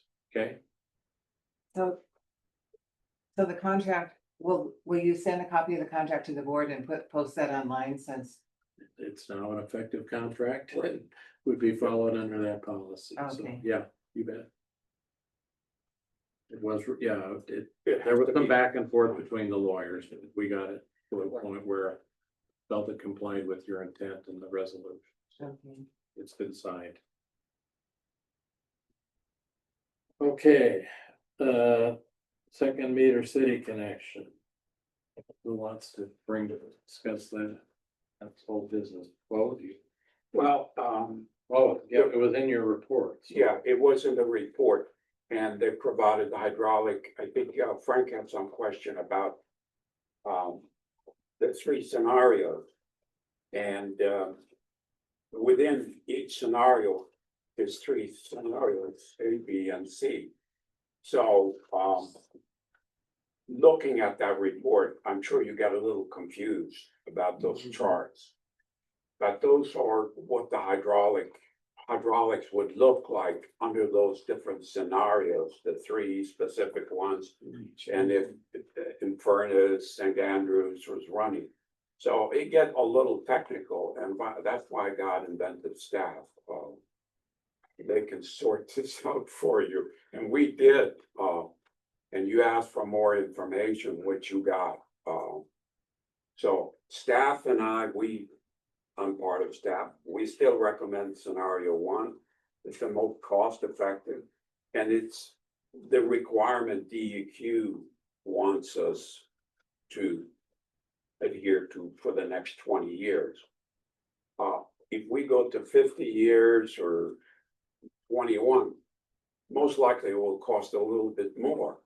So you can play with all those numbers all day long. We want to move on.com, okay, to do this job finally. And I think that this might be something, Mr. President, you want to propose to the consolidation committee. If this has anything to do or concern to them, you know, there might be, might not be, they might think that's good. But I think that, that we are ready to move forward, and, if we are moving forward as we have proposed, I have already, prepared the diagram and, the mile markers. Because we cannot continue with task order 28, but we have come for the last 3 years at $600,000. It's unacceptable, and I won't be your general manager if we continue like this. It doesn't work, guys. So be very specific, and we will have firm deadline and accountability. If it's interstate or wherever the engineering firm is, it's got to be done with road markers, due dates, and accountability. Josh, did I forget anything there? Just that email that Lewis sent about upsizing it to a 16. Oh, yeah. Taking care of. Yeah, section loss. those are technicalities. And I think Frank brought that up about the potential flow restriction, 12-inch versus 24 and 18. And he had recommended the interesting matter of fact, he sent us a sketch on it to use rather a 12-inch T, a 16-inch T. That will break down the friction losses tremendously, and the cost difference is not that much. So a little thing like this would help that scenario one as well. Director Ellis and then Director Evo. I have a question. When you originally sent out the second connection and said, you know, we need to finish task order 28, and then we need to consider task order 31, which is $16 million. I don't understand. Task order 31 says it's to improve pressure and fire. That's correct. That has not It- been it- brought, he has not it- brought that forward. No. Yeah. But the thing is, I want to understand, how does that link to the second connection? That's $16 million. I'm not sure that it does, which is. Well, fine. that's my question, does it? No. No. So what does it link to? The task order 31, I don't think anybody knows what it is. You because it's sent not it to, official. you sent it to everybody. You sent it to. Yeah, but it's not been presented to the board formally. Okay. Okay, So it really has nothing to do with what we're let's talking get back about. to the agenda Okay. item before us, which is just this second meeting finish.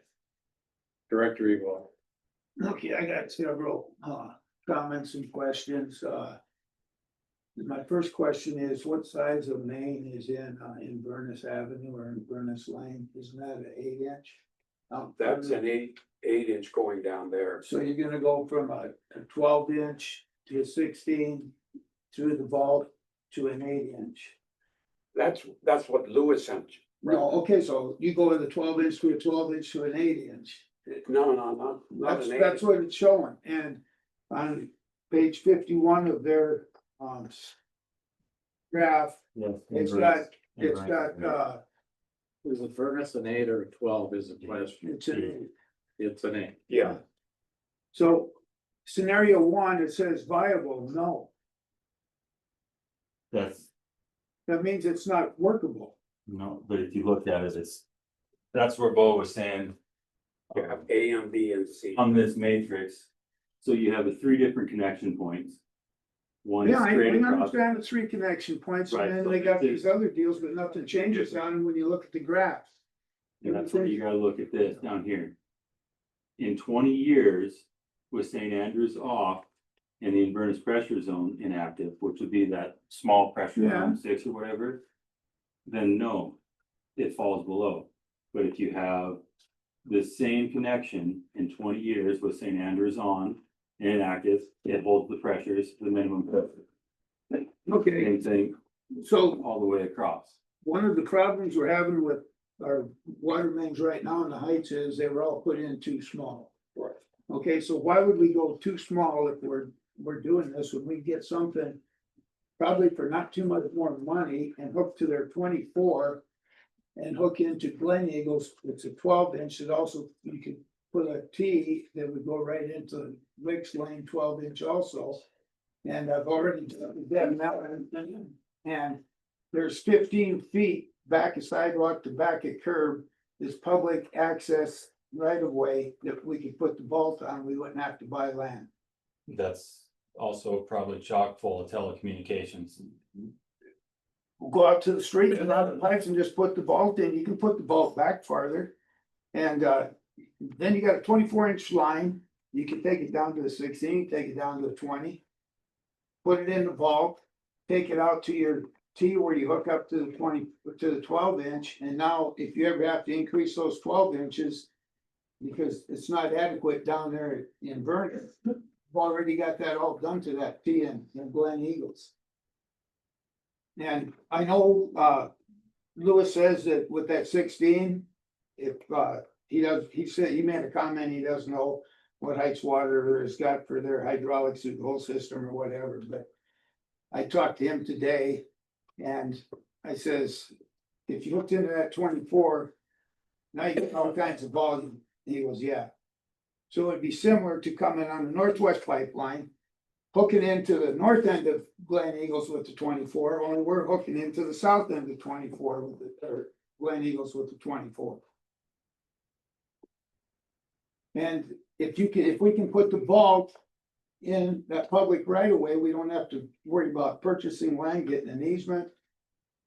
But they don't give you any specifics, how big the vault has to be, any of that stuff in here. Just, well, like when I sent that email to you, it's like, we get this page and so you look at these graphs and there's nothing changes on these pictures.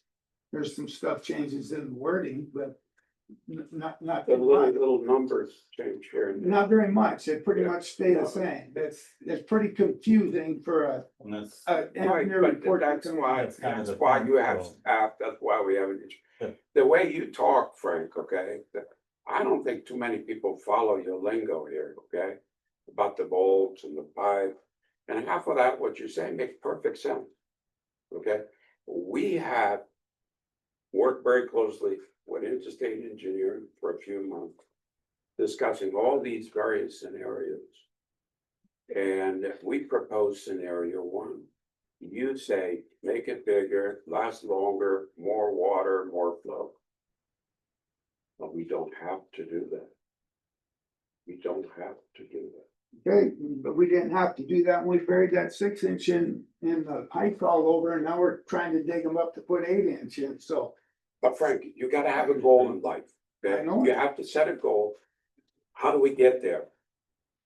As cost effective, as fast as possible. That's what we're doing here. And you empowered Josh, myself, and Interstate to come up with the best solution. In our book, that's what we did.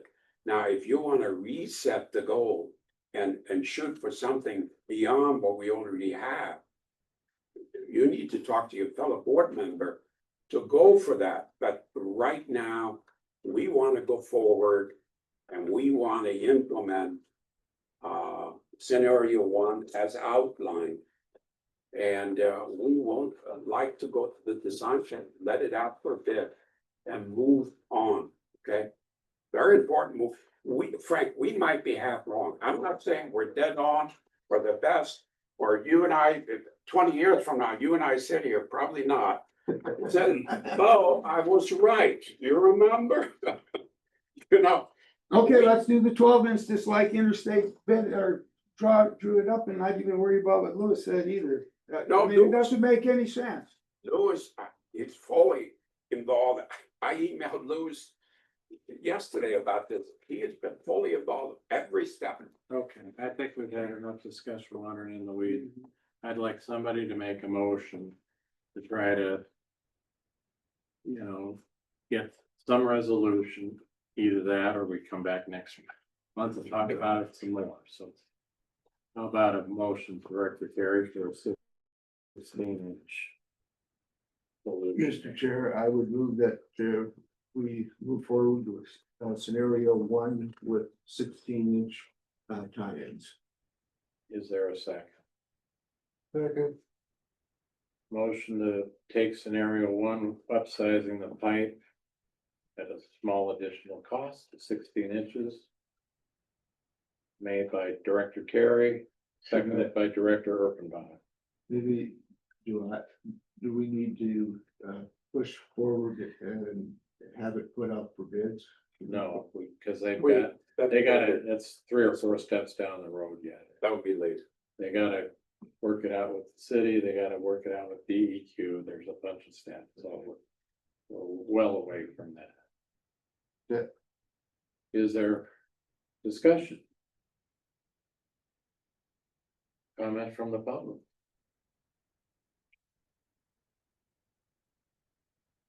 Director Ellis. You know, I may be alone in this, but 18 months ago, the city came to us and said they would put in a second connection, they would guarantee it for 20 years for 500,000. We've spent 600,000 studying it. And we- Director Ellis, you're Well, off the motion. No, I'm not. The motion is for the second connection as recommended by the city. I would like to see us go back Point this. of order, Mr. Chair, Yes, Director. we Carey. are off the subject matter of what's on the table. Motion, but, I'm gonna rule and your point of order is in order. So. I can't vote till Sorry, Director. I get that answered. You can appeal the ruling of the chair if you like. Not hearing an appeal, further discussion on the motion for the board. Seeing none, let's try. Can I ask a question then? So if we approve this, does that mean Interstate does the work?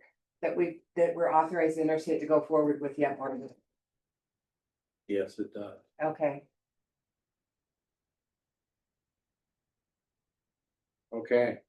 Seeing no further discussion, all those in favor of the motion as stated to adopt scenario 1, upsizing the connection to 16 inches is recommended by Mr. Engels of the city engineer's office and Excuse me, just clarification.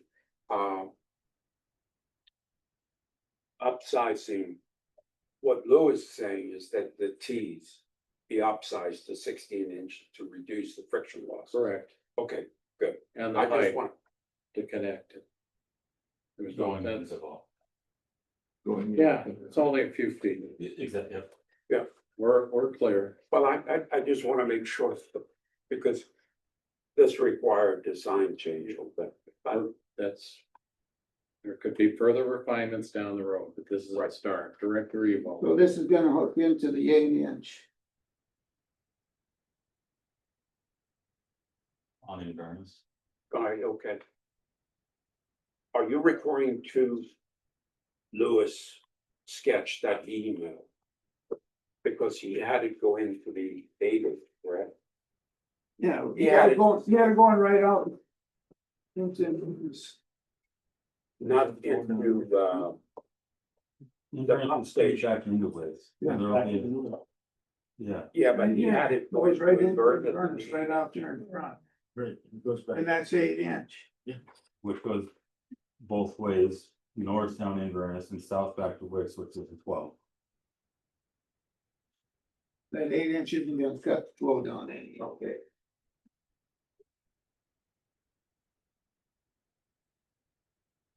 Seeing no further discussion, all those in favor of the motion please indicate by saying aye. All those opposed, nay. Nay. Nay. Motion passes 4-2.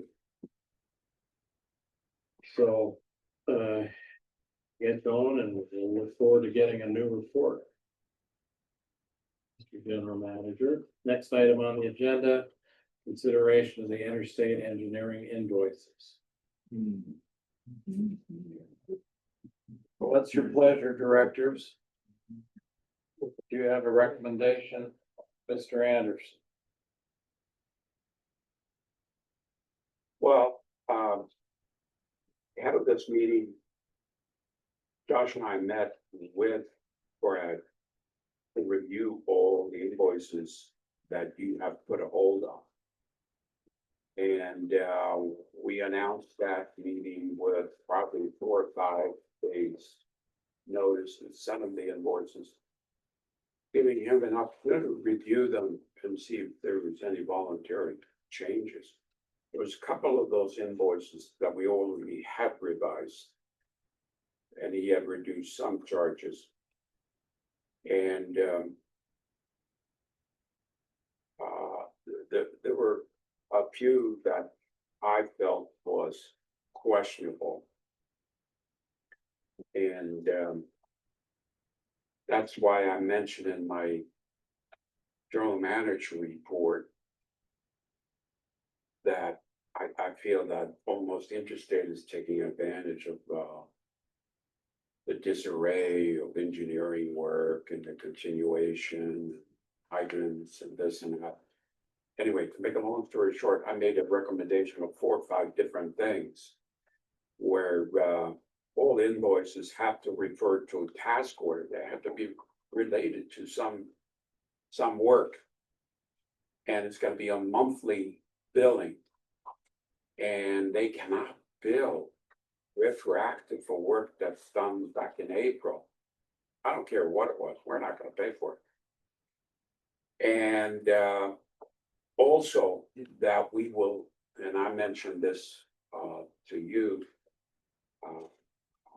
that we have purchase order. If there is a job, a specific job, let's say updating the hydrants, for instance, which doesn't necessarily go to a task order.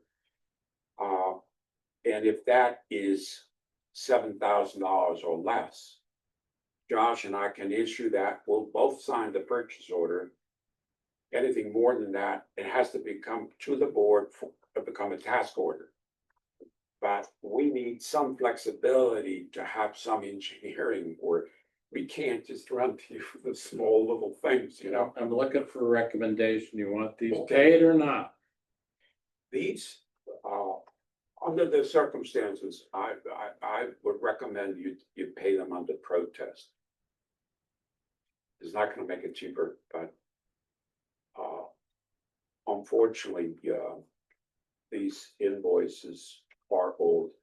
We got 2 more today and we will review them in detail and subscribe those 4 points. And if they do not refer to a task order, we can't just pay them. They cannot charge us for engineering work at will, what they feel they should be doing. And I think Frank brought up the idea with the leaks. You know, we're the one who found the leaks. We hired Kevin. And they kind of milked that program. So that doesn't work. You know,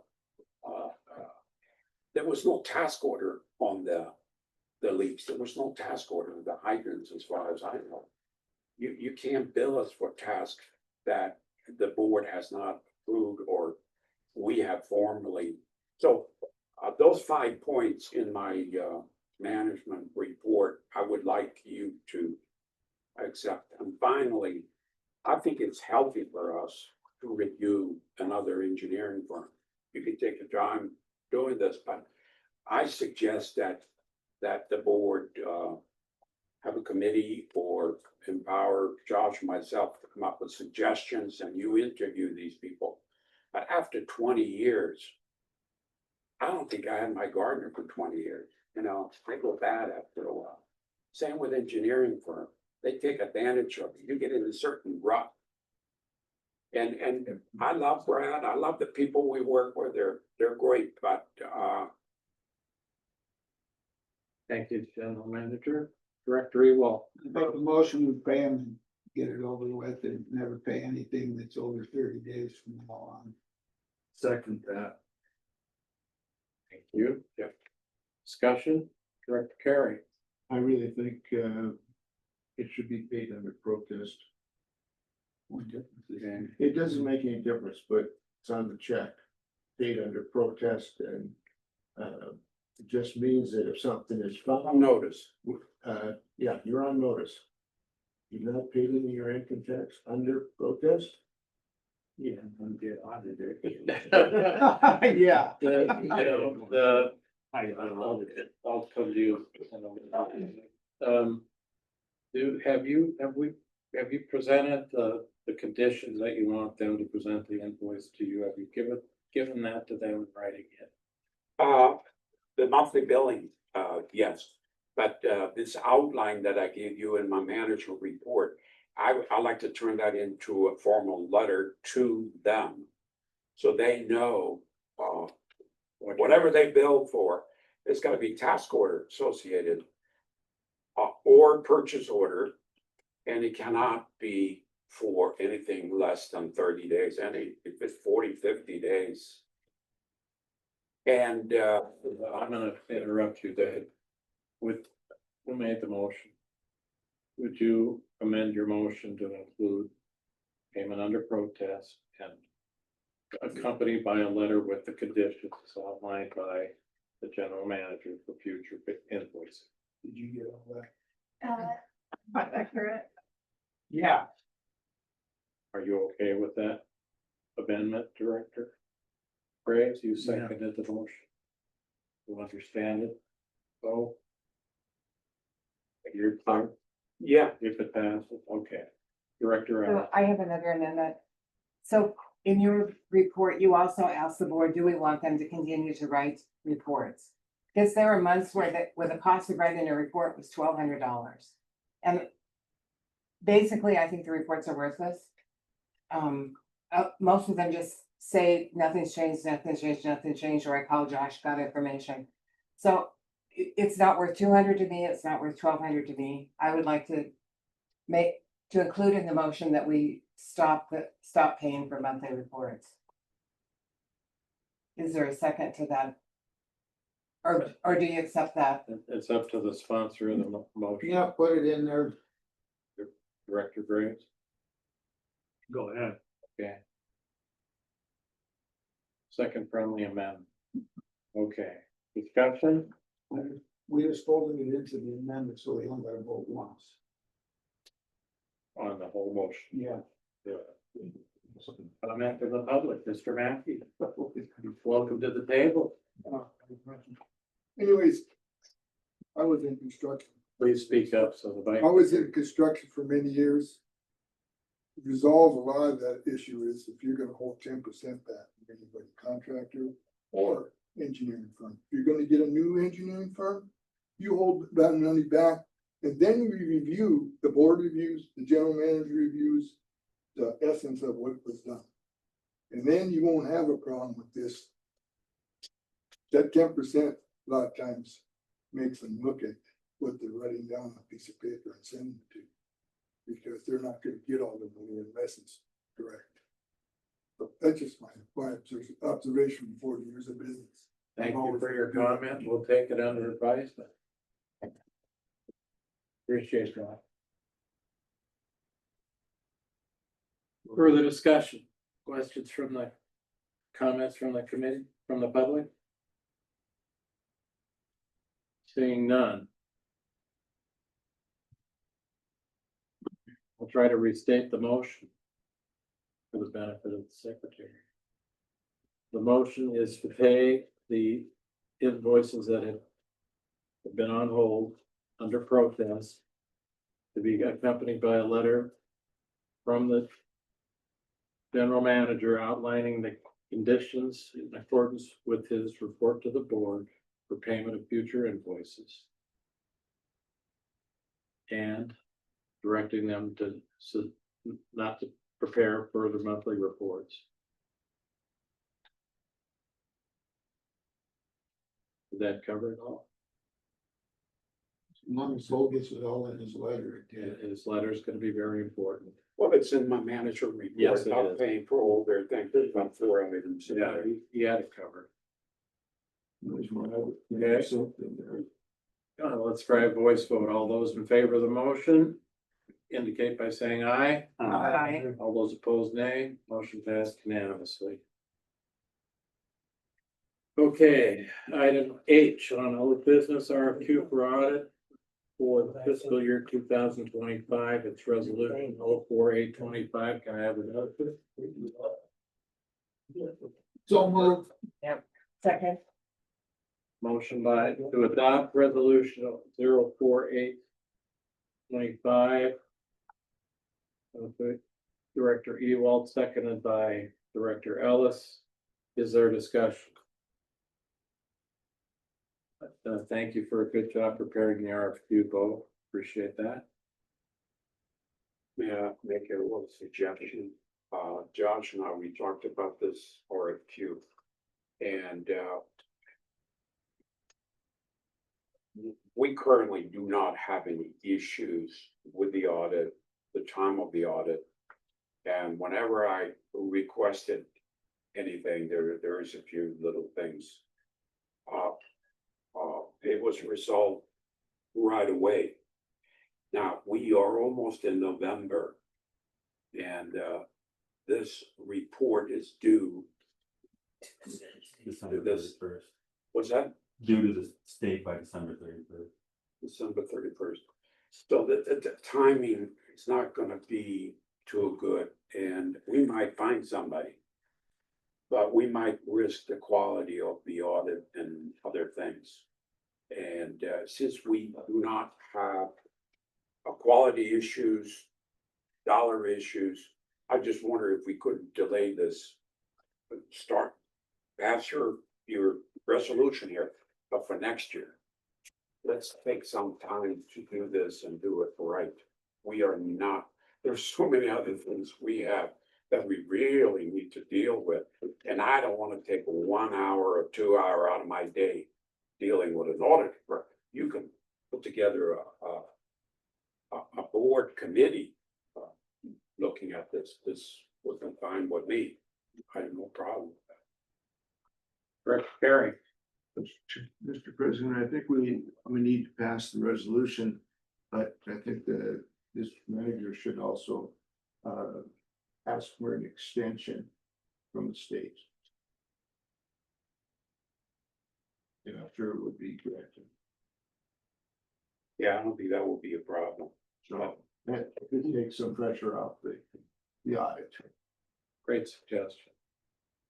Further discussion, Director Ellis? Well, I did point out last month, you don't actually have to have the audit completed by December 31st. You just have to have an opening balance.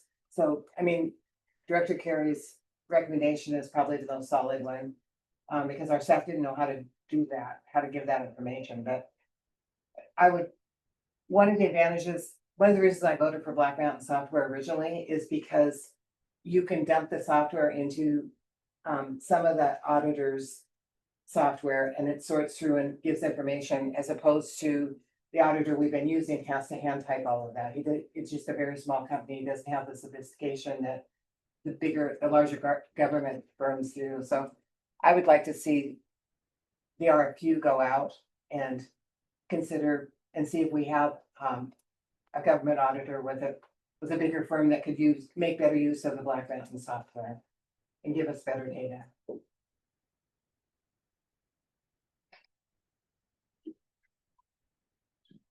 So we got your amendment. Did anybody second it? That was just a suggestion. No. It was Step not an forward and make amendment. an amendment. No, it's a suggestion and manager can take it or leave it. Let's resolve this. Let's vote. I'll second his suggestion. Okay. Motion by Director Carey to amend the motion to adopt resolution 04825. to include a request to the proper state authority for an extension in their filing deadline as part of this resolution, or as part of the process for this resolution. Okay. All those in favor of the amendment indicate by saying aye. Those opposed, nay. Amendment passes. Discussion on the motion as amended. Comments from the public? Director Cabrera. Yeah. And this point of clarification, is Summers McNay doing the audit design This is just a request. This is, for somebody else to do another well, audit? they can apply as well. Okay. This is an open invitation. This is one of the things that, I don't know, I've had my accountant for 20 years.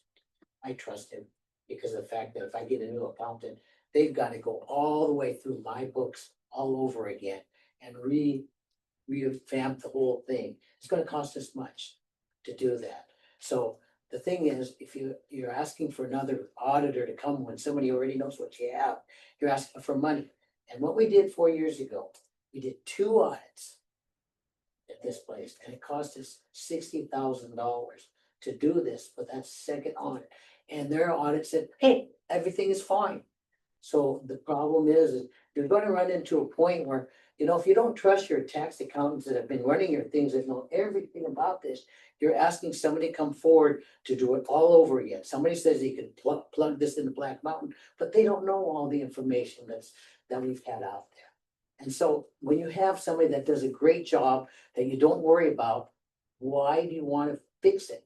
So that's my question that I have for you. Just leave them alone, let them do their job, and you're done with it. What happened before was we went with, I can't remember the other, we went with Summers McNay, and we went with another one because we didn't trust Summers McNay. They came up with the same answer. And I got mad because they were 4 months delayed on trying to get that second audit done. So just a thought. Thank you. Thank you. Further discussion from the board? Saying none, the motion is to adopt resolution 048-25 to issue a RFQ for an audit, along with an extension of time request to the state authority. All in favor indicate by saying aye. Aye. All those opposed, nay. Motion passes unanimously. Okay, members, we have finished old business. It is our appointed time when we usually like to wrap up, but we have bounced some customer issues I think we must deal with and in new business. Let's take up resolution 04-25. Can I have a motion? President, Director Carey. move to accept the annexation of 1012 Brandywine Lane, As reflected in resolution 45-20. Is there a second? Second. Second by Graves. Is there discussion? Director Ellis? I just have a question. Did they pay no fees? There's no fees shown on that. Cause there is no fees for annexation anymore. Okay, all right. Thank you for the explanation. Comments from the public? Seeing none, all in favor of the motion to adopt resolution 04-25 indicate by saying aye. Aye. All opposed, nay. Okay.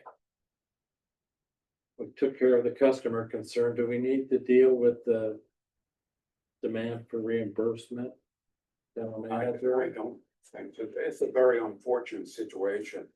And I think this individual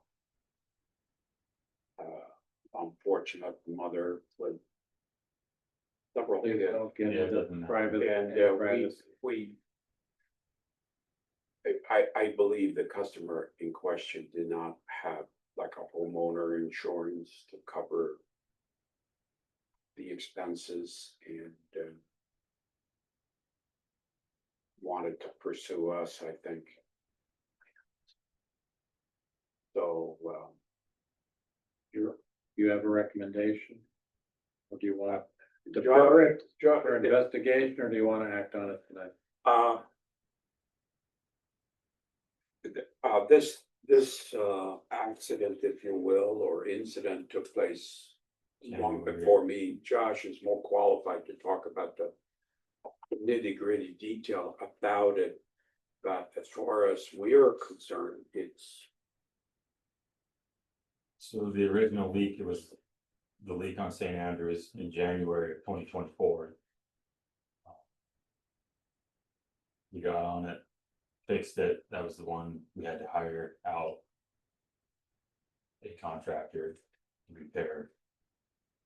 We got a call later from a resident that they claimed water damage as a result of that leak. I had inquired with the insurance company how that generally is handled. And he advised that it was not negligence on the part of the district.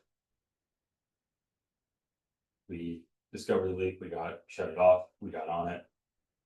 So he said it wasn't negligence, and that was, he said, to avoid that one. So non-covered have had Right. under our policy.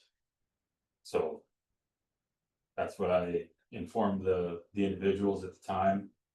And now it has resurfaced a year and a half later.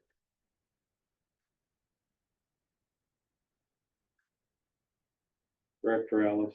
I mean, I'd love to just write her a check, but the city had a similar instance where, you know, where the stormwater, the sewer broke during that, a really cold snap and back sewer into 12 houses. And none of those houses were compensated by the city. It's, you know, it's terrible. You'd love to help them, but that just isn't an appropriate use of public resources. That one you're talking about, I was on that job. Okay, The water main broke and yeah, sideways. Shot into the sewer system and it was coming up in the whole neighborhood out here in the Heights that Yeah. the city has. I didn't know what the number of houses was, but yeah, well, there was. I videos know, because a everywhere. friend was one of those flooded, but It was a main break, we got on it within reasonable time. I mean, as soon as you got called in, we were there in 15 minutes. Shut it down, got the crew out there, fixed it.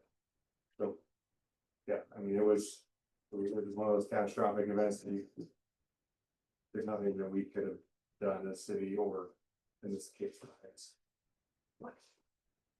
So, Josh, since you're familiar with this, your recommendation to follow in the board is to So well, I think our policy is that it's covered by the homeowner insurance. And so if you look at our webpage, there's nothing where we guarantee of any consequential damages for any pipe we put in the ground. So they have their legal options to pursue this if they want to prove that we actually did something that caused this. And as Josh explained, this was God working in January of 24. Was not the negligent on our part. Therefore, our insurance will not pay for it. frost tubes occur, they break pipes. Director Urbanbach. Is it possible to get a letter from the insurance company that could be passed on to that lady? That would explain, I think our insurance company have been in touch with this lady. I believe so, yeah. We already done that, and that was done quite some time ago. She just haven't given up, you know, and I don't know what the next phase of her approach would be, but it's very unfortunate. Mhm. Very. Can I have a motion from a board member that directs the general manager to write her a nice letter declining your request? We can defer to the next meeting and you can discuss it again then. I moved it, manager write a letter, explain what this is the way it's gotta be. Second. Motion by Ewald, seconded by Carrie, that the general manager respond to the request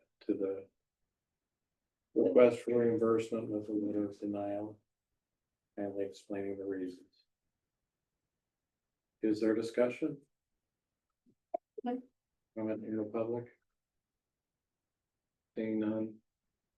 All those in favor of the motion, please indicate by saying aye. Aye. All those opposed, nay. Motion passes unanimously. Work hard. ones. Members, I'm gonna slide everything else to the next meeting. If, unless you really wanna take it up. I'd rather go on. We've got so much that we keep sliding.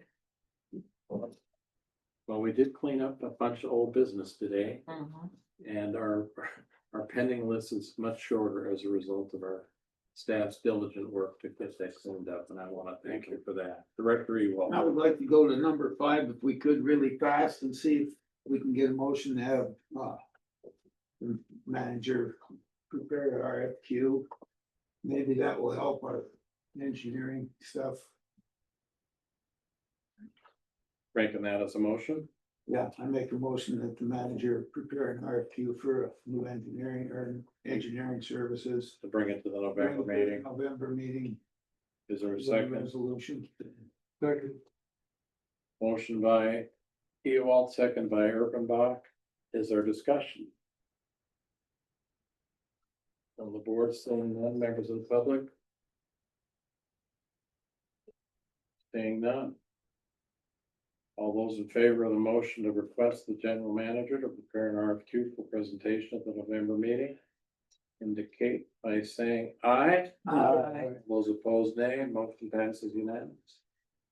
We also deal with number 3. We keep postponing the employee handbook, and this is just to appoint a committee for the board to go over and review. The motion, I make a motion to approve resolution 46-25 for directing the board president to appoint a committee to review the employee handbook. is there a second? I'll second that. Motion by Ellis, seconded by Carrie. Is there discussion? Seeing none, questions from, comments from the questions or comments from the, or comments from the public on the motion? Seeing none. All those in favor of the motion to adopt resolution 4625 to appoint a committee to review the employee handbook, indicate by saying aye. Aye. All those opposed, nay. Motion passes unanimously. Yeah, might as well do. Okay, We're rolling now. Yeah, we're moving. Okay, so Stop. we've dealt with 1, we've dealt with 2, we've dealt with 3, we've dealt with 5, so that's be number 4. Somebody want to bring that up? I don't know if the board is familiar with what this. Your manager's report. We got, it was covered in your manager's Yeah. report fairly thoroughly. I just wonder if there was any question why and that sort of. I'll make a motion for discussion. Is there a second? I'll second. Okay, motion put before us. Is there discussion? If there is no discussion, I'm gonna move to, move to defer it. I'm gonna make a substitute motion for this till November. I'll second. The motion, the chair rules, the motion's in order. We'll go to a vote. All those in favor of the motion to defer this item to the November meeting, please indicate by saying aye. Aye. All those opposed, nay. Motion passes, so, okay. Seeing no further business before the meeting, this meeting is adjourned. Thank you very much. You didn't do too bad 15 minutes. All right.